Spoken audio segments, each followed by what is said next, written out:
All right, guys, the name of this message is going to be called Surely You Have a Butler and Maid. Surely you have a butler and maid. Surely in all caps. Surely you do. And this sermon is going to be about things that we as Christians need to be sure about. I mean, there's a lot of uncertainty out there in the world. There's a lot of things that we don't always know. You know, we have to walk by faith, not by sight as Christians. Sometimes when things look kind of rough, we have to continue in faith, knowing that God has our backs. We may not always know what the future holds, but we know the one who does. We know the God that does know our future. So even though we may not be certain about a lot of things going on, there are some things that we can or should be sure of. And so that's what I want to get into. It's a simple message here, but this whole message is all going to be just in one area of the Bible, one chapter. And if y'all listen to me a lot, you know I tend to move around a lot and go from here to there throughout the Bible, connecting dots to make a point. But all this is going to be in Psalms chapter 23, probably the most well-known Psalm. But that's where I'm going to be at, chapter 23. And just for an opening verse, let's just start at the very end, the last verse, verse 6. It says, "Surely goodness and mercy shall follow me all the days of my life." David says, surely. In other words, this is what I know for sure. I may not know a lot of things, but without a shadow of a doubt, I know for sure that goodness and mercy will follow me. Not maybe, not kind of, sort of, will follow me all the days of my life. I was reading this and reading this last night, this chapter, and surely that word just stood out to me. It really did, and it kind of made me think of something that's kind of funny to me, an old memory. Some years back at the place that I work at. For a little while, I was working in this one area of the store, and there was this guy that I worked with named Scott, and I called him Scott the Robot, not because he reminded me of a robot, but just because, like, at the time, because y'all know I'm goofy. At the time, I was doing this thing where I was like giving people these weird nicknames, and some of it was just based off of what rhymed. Like when I thought of the name Scott, I thought of robot, so I just called him Scott the Robot. And then I did other goofy stuff. Like there's this guy that works there named Brett, and his last name is Sheets. So one day I was working and he came up my aisle and he was like, or I was like, "Hey, do you mind if I call you Pillowcase?" And he was like, "Why? Is it because I'm all big and fluffy?" I said, "No, because your last name is Sheets, like sheets on a bed, so I'm gonna call you Pillowcase," you know. But just being goofy. But a while back, years back, I worked with Scott, and I don't even remember how the conversation got started exactly, but there was some stuff going on, I think, with like some customers or something, and I was just like, surely we see this doesn't make sense. Surely we see this isn't gonna work. Surely that, you know, they didn't just come up with that idea. You know, I was going on a rant, and I was kind of being sarcastic about something as I was talking to Scott, and I was just kind of joking with him, and I just kept going, surely this isn't the case. Surely it's not gonna play out like this, you know, just being funny. And he kept doing it with me. Like, we would go back and forth. I'd be like, surely. And he'd be like, surely. And I'd be like, surely. And he'd be like, surely. You know, just goofing off to kind of, make the time go by while we're working. But it just made me think of that, surely. And so the name of this message isn't surely you have a butler and a maid. It's surely you have a butler and a maid. Surely, accenting surely. You got to know this, is what I'm saying. Surely you must know as a Christian that goodness and mercy will follow you all the days of your life. I didn't say that all the days of your life would be fun, that all the days of your life was just going to be peachy and creamy and fantastic. I didn't say all that. I didn't say you wouldn't have sorrows, that you wouldn't cry, that you wouldn't have a reason to throw a pity party. I didn't say anything like that. You're going to have some hard times. You're going to have some obstacles to overcome. But surely goodness and mercy, the goodness and mercy of God is what he's referring to. You may not get goodness and mercy from people, from other folks, but from God, you will get it. And he's really the only one that you need that goodness and mercy from day to day to day. You must know that surely you do have that. But let's start at the beginning of this chapter. It says this: the Lord is my shepherd, I shall not want. A lot of times we get to a place in our lives where we want and crave and desire things more so than God, and that's never a good position to be in. You must want God more than anything or anybody else. Surely, as a Christian, surely you know that as a Christian, God must be number one. I'm not saying that it's bad to have wants or needs or desires or whatever. You know, we all have things that we really want in life, things to pursue, money we might save up to try to buy something, whatever. But God must always be number one. I think I might have told y'all this story before, but if I did, I know it had to have been a long time ago, but I'll go ahead and share this. Years back, this preacher was telling this story, and he was talking about how it was when God had first started really talking to him and was trying to get him mentally, prepared for ministry, and he was just working on him, basically working him out, basically having him on the potter's wheel, teaching him, molding him, getting his mind right, because he had a calling on his life. Well, anyway, he was talking about how years before him becoming a preacher, he was really big into cars. He was really big into showing off, really big into impressing folks. And he had gotten this car and he had fixed it up. But a lot of the things that he was doing on this car, it wasn't so much that there was a lot wrong with it. It's just that he was really decking it out. Almost like it was an episode of Pimp My Ride. He was really like, and he was even talking about spending more time at work, doing overtime to save up more money to put into this car, just to make it look fancier, just to trick it out, just to add all these fancy customizations to it, to show it off. And so he had spent all this money and all this time and all this effort into this car, and he was so excited because he was ready to show it off, because he just knew it was gonna turn heads and make some folks jealous. And he was just into it. He was just excited. So he had worked on it, and God didn't say nothing. He just let him work on it.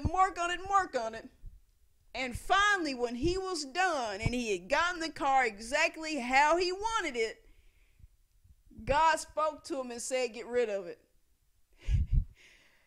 Oh, goodness. He said he didn't understand why. Why do I have to get rid of it? And God revealed to him that he had made an idol out of his car, that he loved that car more than him. And so because he loved the car more than him, and because he had pretty much made an idol out of the car, it was like he had worshiped this creation that he had made with his own hands. He didn't have that same love and same worship for the one that created him. Basically what it came down to. And so he had to let go of the car. Now, God being all-knowing, it's not like God didn't know how that was going to play out. He could have stopped him at the start and said, oh, don't even worry about doing all this extra stuff to the car. It's fine.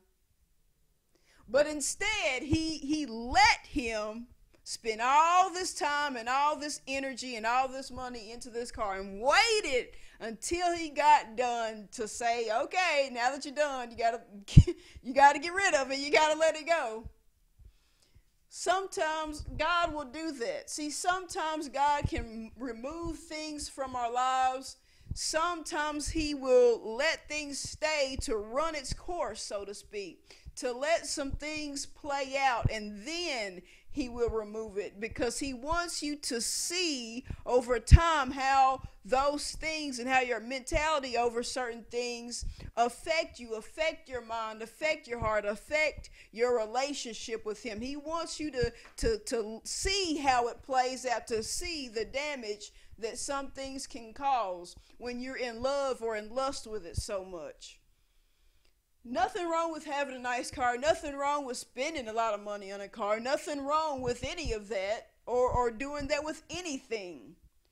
But we must be careful that we not get to a place where the thing makes us. Where we get expensive things, expensive clothes, nice stuff, and we have it in our minds that that is what makes us. There's that expression that clothes make the man. But man, you got to make the clothes. You can't let things be what make you. You can't let things, material possessions, and money define you. To where the only way you feel any self-worth is if you have something that you can show off. Nothing wrong with showing stuff off. There's nothing wrong with having something and being proud of it and saying, look at what I've accomplished. We've all had moments where we were excited about what we've accomplished and we want people to see it. Nothing wrong with that. That's not what I'm saying. But when we get to the point where that thing makes us, where we feel like if we don't have that thing, we're nobody, we're nothing, we're broken and incomplete without it, that is when the problem comes in, because that means we've made an idol out of it. It means that we've replaced it with God. Even if you love God, even if you pray, even if you go to church, even if you blah, blah, blah, blah, blah, you can still hold something else higher than God as your standard, as what you look up to, as what matters the most. So we must be careful that we do not want certain things more so than God, because he is your shepherd. He is your God. Things fall apart. Things stop working. Things can be tore up. Things can be stolen. But God can't be killed. He can't be tore up. He can't be stolen. He's forever. He always was and is to come. He's just everything. He's Alpha and Omega, the beginning, the end, the first and the last. He's eternal with a capital E. He's forever, everlasting, the everlasting God, the great I am. He must be number one. Same way with people. Sometimes we want people in our lives. I want a boyfriend, I want a girlfriend, I want a husband, I want a wife. But sometimes people get so excited about having another person that they just do things their way to be able to keep them. Somebody shows another person interest, they start following them along. Next thing you know, they don't ever go to church anymore. They don't ever get involved with anything to do with God anymore, because their head is stuck up somebody else's rear end. Because they're more obsessed with that person than they are with God. If you don't have a relationship with somebody that you can serve God with, that might not be the person for you. Just saying. Let me move on, though. That probably stepped on some toes. That's fine, though, but we'll move on. Verse 2, he maketh me to lie down in green pastures. He leadeth me beside the still waters. Not going to say too much on that verse because I'm saving it for the sermon after this one, which I'm very, very excited about. I think that was going to be fun. But anyway, verse 3, he restoreth my soul. He leadeth me in the paths of righteousness for his name's sake. Let's look at that real quick. He restoreth my soul. He restoreth my soul. David's saying about God, he restoreth my soul. And when I was reading this, getting ready for this message, it just, that right there, he restoreth my soul, it just stood out to me, and I kept reading it and rereading it, and it felt like there was something that I was supposed to get out of it, to say. I couldn't put my finger on it, so I just thought on it and meditated on it for a moment, but it just really kind of tugged at me, and I just kept thinking and kept thinking. And I want to share my thought on that. He restoreth my soul. This is what came to me, and it's this. We know that the devil, the great enemy, the great adversary of ours as Christians, he is the enemy of our souls, right? He's the enemy of our souls. He wants us to have pure destruction in our life, and he wants us to not make it to heaven. He wants us to perish in hell. He is the enemy of our souls, right? And so that's what I thought of when I kept reading, he restoreth my soul, talking about God. So you've got God who wants to restore your soul, and then you have the devil who's the enemy of our souls.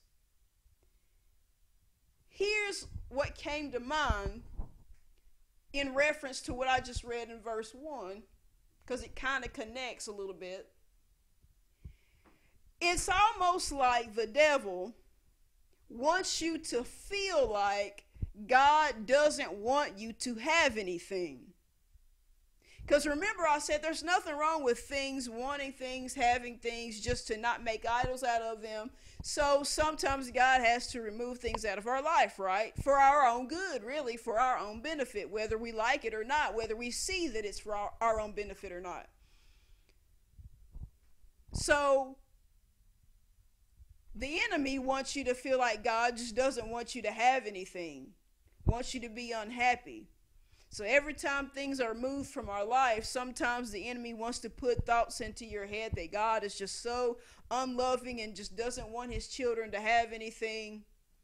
And so in the process of making you feel like, or trying to make you feel like, God doesn't want you to have stuff and all he wants to do is take from you, if he can keep getting you distracted and only having the mindset that God just wants to take, he can keep you distracted enough to get mad at God and to start to turn your back on God and do things your own way and go your own way, to the point where he, the enemy of your soul, causes destruction to your soul because he starts to lead you. He starts to lead you down unrighteous paths.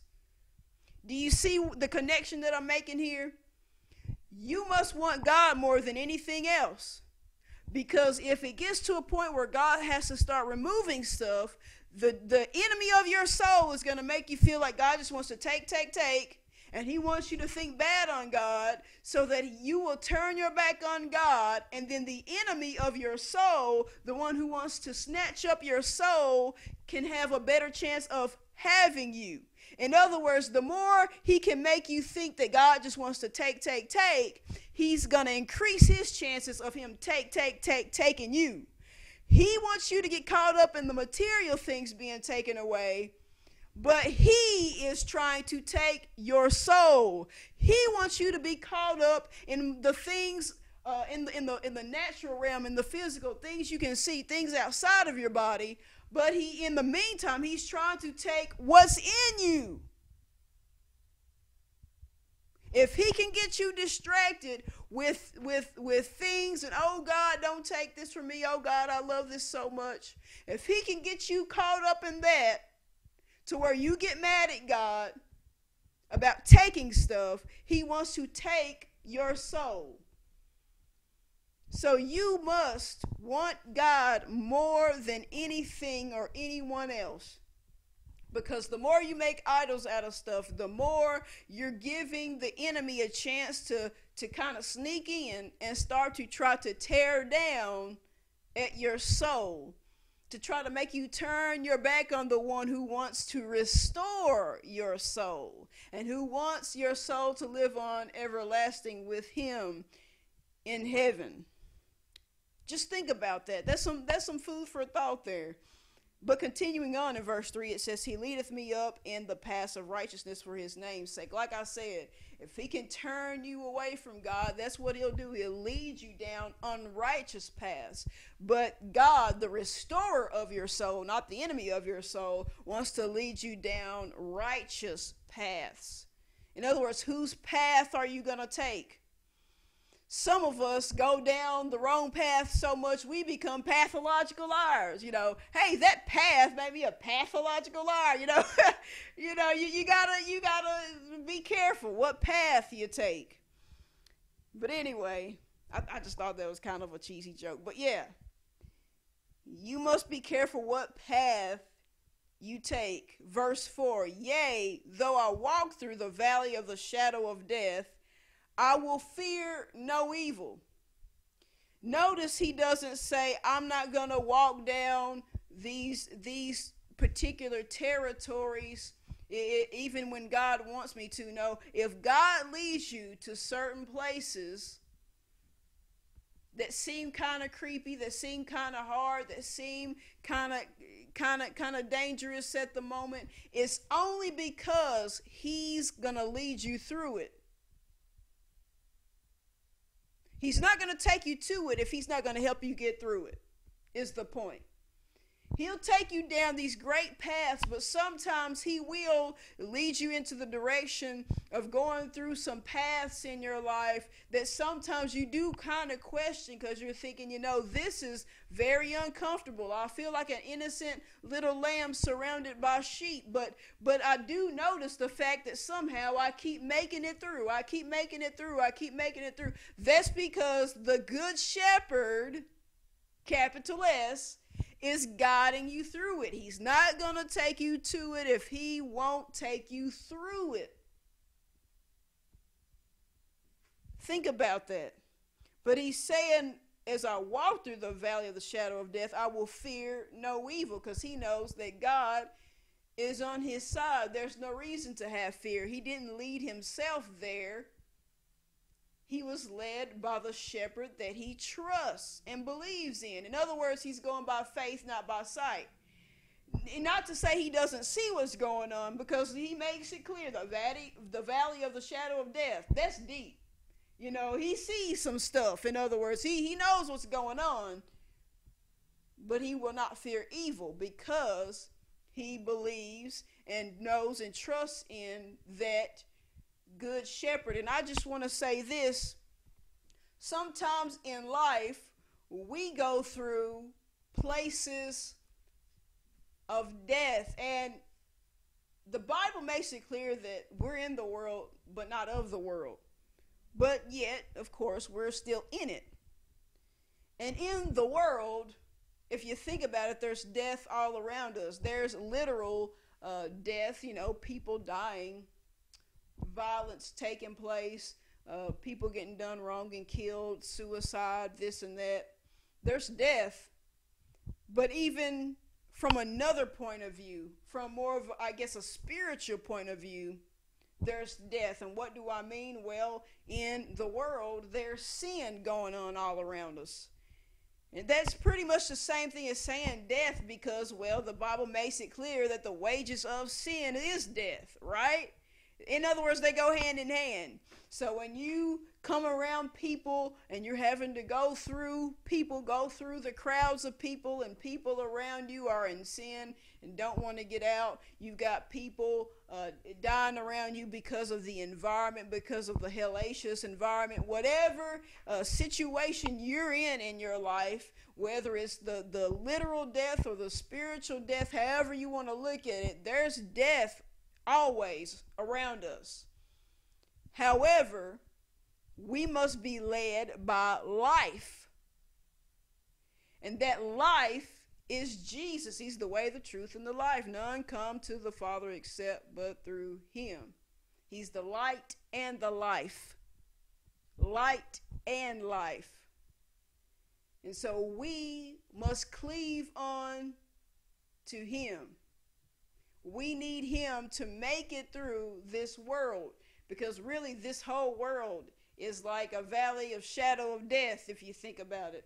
It's a dark place, but we as Christians are supposed to be a light in this dark world, right? Right. But continuing on in verse 4, it says, "For thou art with me, thy rod and thy staff comfort me." The rod and thy staff comfort me. When you think of a rod or a staff, especially from a biblical point of view, looking at Moses with his rod and this and that, when you think of it, you think of leading, you think of pointing the way almost. But you can also think of steering and swatting at somebody, swatting at some sheep to get them in line. In other words, it can be a tool of guidance, of steering, or it could be something used as discipline, right? But here's the thing.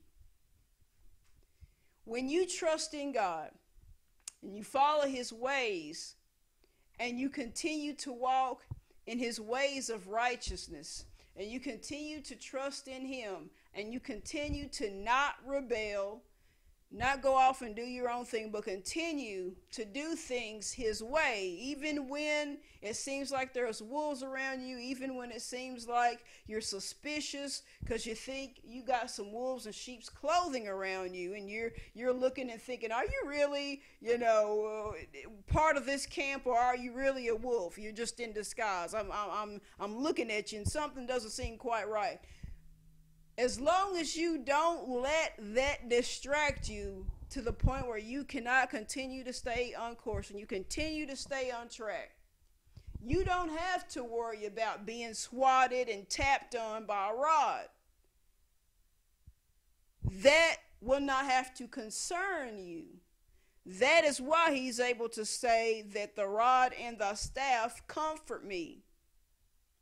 If you're a rebellious person, you're not going to find comfort in a rod or a staff. You're not going to find comfort in direction and being led because you just want to go and do your own thing. You're not going to find comfort in being swatted at or disciplined, or that slap on the wrist, so to speak. You're not going to find comfort in that because you don't want correction. But when you like a little bit of correction, when you like to know when you're messing up so that you can do right, when you want to be led down these paths where even when things look kind of crazy, you know you serve a God, a good shepherd that wants to lead you in the right direction, you will have nothing but comfort. You will be very comfortable even in your times of being out of your comfort zone. Think about it. He just, in the same verse, he talks about being in an uncomfortable situation, right? The valley of the shadow of death. But yet he's still comforted when he's out of his comfort zone. Because what helps him stay comfortable in his being out of his comfort zone is the rod and the staff of God. Knowing that God is leading him, guiding him, and correcting him every step of the way. So when you become rebellious, when you don't want God to try to show you right from wrong, when you don't want correction, when you just want to be chaotic, you get to your place in Christianity where you're uncomfortable and out of your comfort zone. It just becomes a mess. You want a little bit of comfort while you're out of your comfort zone? Follow the directions of the Lord. Surely you got to know this. Surely you know, if you've been at this Christian walk for a while, if you're a mature Christian, surely you know that I'm right. Because there have been times when folks have flat out said, I kind of walked away from God. I kind of did my own thing for a while. And then everything seemed fun and everything seemed all right. And I felt good because I just kind of did whatever I wanted whenever I got ready. But it didn't take long for things to go downhill, and I was miserable and I was unhappy and I wasn't walking in my calling like I should have been. And they'll go on this long rant about how it just seemed like, even though it should have been good, and even though it may have appeared around them that things were good, inside they were just miserable. They had tried to make the outside a comfort zone for them, but on the inside they were very uncomfortable. Very unsatisfied. It's because they were not letting the rod and the staff comfort them. So surely those of you who have been at this for a while and who have had moments of backsliding, surely you know that what I'm saying is correct. Verse 5, thou preparest a table before me in the presence of mine enemies. Thou anointest my head with oil, my cup runneth over. Look at that. Thou preparest a table before me in the presence of my enemies. Just imagine that in your head. Imagine God literally sitting you down at a table in front of some folks that have been so terrible to you, so mean to you. They've mocked you, they've taunted you, they've belittled you, they've tried to humiliate you and embarrass you. They've tried to get you to stop in your tracks, stop in your calling, stop in your ministry, stop speaking the things of the Lord, stop saying, thus saith the Lord. And just imagine God, them having to stand there or sit there, whatever, but them having to be there to see you be sat down at a table of a delicious feast prepared by God himself, by his angels on a mission. Imagine something like that. Being blessed, in other words, being blessed and highly favored right there for them to have to witness. That's the type of God that David is talking about here. That's the type of God that we serve. Thou anointest my head with oil. In other words, even during your times of trial and tribulation, God just wants to pour out more anointing on you to help you make it through what you're going through. I'm taking you higher. You've got new enemies. You've got more people coming up against you. In other words, really it's just the enemy of your soul that's behind it. He's using anybody he can to cause you trouble, to bring friction and distraction your way.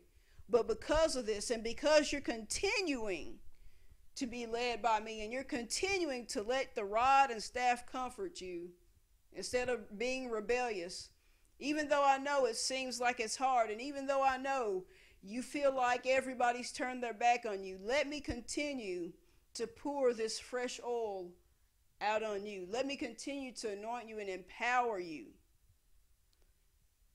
My cup runneth over. It's like he's saying, God's going to continue to bless me to a point where I don't have room enough to contain it all, to hold it all. It's just so much that it's an overflow of blessings. Verse 6, surely goodness and mercy shall follow me all the days of my life.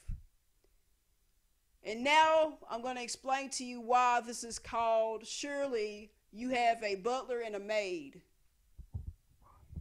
I want you to act like here in verse 6 that goodness is spelled with a capital G and mercy is spelled with a capital M, almost like goodness and mercy are people.